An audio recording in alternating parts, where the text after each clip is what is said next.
Hi everyone, I am Purba. Welcome to my channel Breakis and Cream. আজকে আপনাদের সাথে একটি সফট টি টাইম এগলেস কেকের recipe share করব।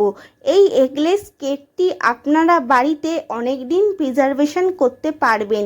এই কেকটি ডিম, দই, দুধ ছাড়া তৈরি হবে। ফার্স্টেই আমি 1 কাপ মানে 120 গ্রামের মতো ময়দা নিলাম। ময়দাকে ভালো করে চেলে নিতে হবে।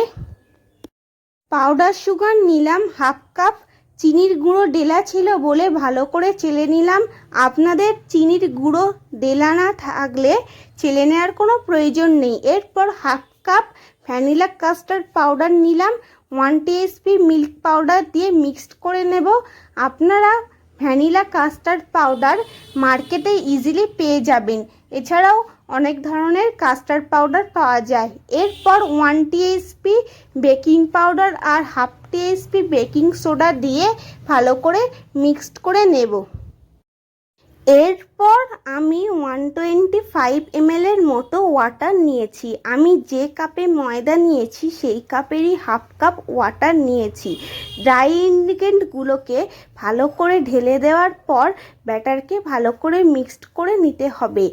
দেখবেন যে হলুদ রঙের ব্যাটার তৈরি হচ্ছে। ভ্যানিলা কাস্টার্ড পাউডার ইউজ করার ফলেই হলুদ রঙের ব্যাটার তৈরি হচ্ছে।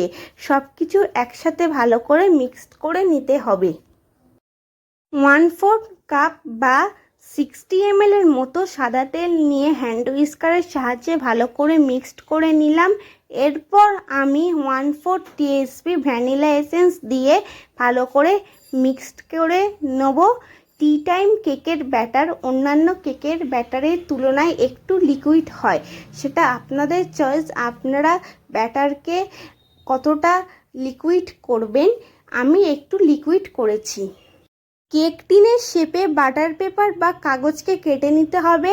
কেক ব্যাটারকে কেক টিনে ঢেলে দেওয়ার পর 1 টিস্পুন ভিনিগার দিয়ে স্প্যাচুলার সাহায্যে ভালো করে মিক্সড করে নিতে হবে।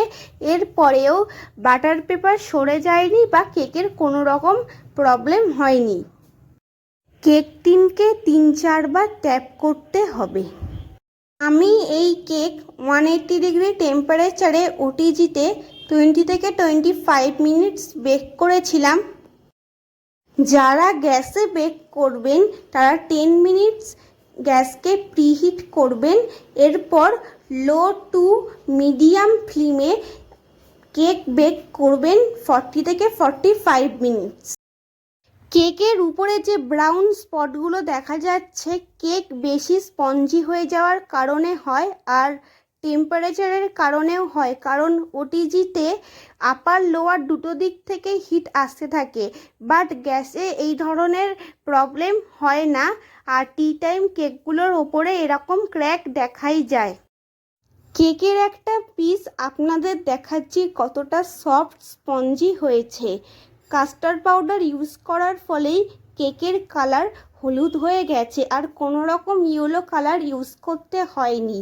ভিডিওটি কেমন লাগলো অবশ্যই কমেন্টে জানাবেন, এবং বেকিং রিলেটেড এই ধরনের টিপস আমি আরও ইন ফিউচার নিয়ে আসবো। দেখা হচ্ছে নেক্সট কেকের রেসিপি নিয়ে।